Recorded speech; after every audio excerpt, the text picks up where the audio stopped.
continues, that is the enemy of our souls, continues his subtle enticements by seducing the minds of the daughters of Eve even till this day.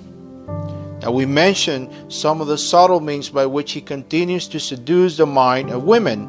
We observed the lyrics of a popular Disney movie song in which is being promoted autonomy. We saw the lyrics of this popular movie called Frozen. And we read some of the lyrics that the movie character Elsa sings. We remember, it says, "It is time to see what I can do to test the limits and break through. No right, no wrong, no rules for me. I am free. Let it go." Now we said that this subtlety is tremendously effective because Elsa has not only become a role model for the children of pagan parents, that is, those who are not Christians, but also for the children of many Christian parents. Now, when we look in today's culture and the culture of death, and we wonder, how did we get here? How did we get to a point of a society where we have to convince women that murder is wrong, that a person is not determined by size, location, or viability, but by the dignity that comes by being made in the image of God?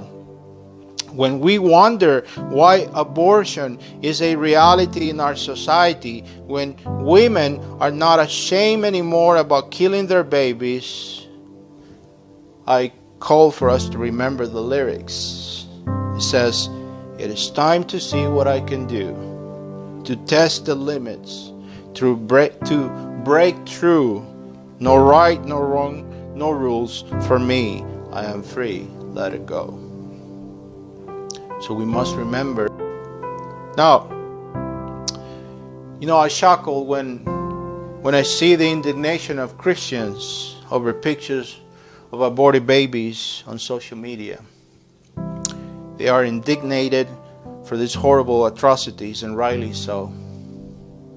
But all the while surrendering their minds of their children to the systems of thinking that teaches them that these babies are not human beings, and they are not made in the image of God, but they're just clump of cells and tissue.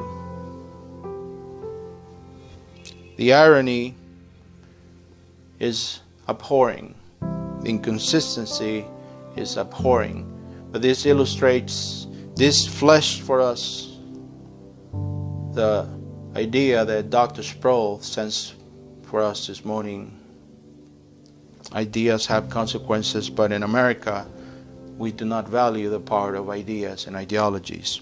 Now we must understand that in the killing of a baby in the womb is a manifestation of our sinful nature being aided by the removal of the moral barriers as direct consequences of ideologies that elevate themselves against the knowledge of God. These ideas promote rebellion against the moral restrictions set in place by God for our good. These ideas erode at the foundations, just like the psalmist asked the question, when the foundations are being destroyed, what can the righteous do? Now the Apostle Paul provides an answer for us this morning. He says, "For though we walk in the flesh, we are not waging war according to the flesh." Now this speaks of war. This speaks of conflict.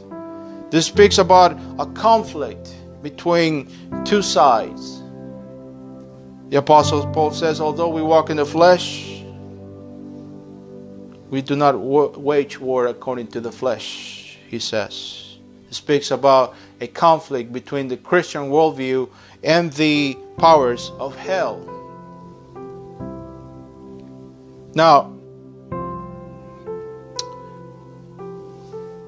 although the effects of this conflict are felt in the world of the flesh, meaning in the material world, in this society, in this culture, the weapons used against us and our children in this conflict are based in human wisdom and philosophies. That the weaponry of the enemy are ideas. This is what the Apostle Paul is setting before us this morning. That is why the Apostle says, "For the weapons of our warfare are not of the flesh, but have divine power to destroy strongholds." Now, strongholds means enemy fortifications. Now, the question before us this morning is, what shape these enemy fortifications take? What shape do these strongholds take? Now, the answer is provided for us in the context of this passage. The apostle says, "We destroy arguments and every lofty opinion that raises itself against the knowledge of God, and take every thought captive to obey Christ."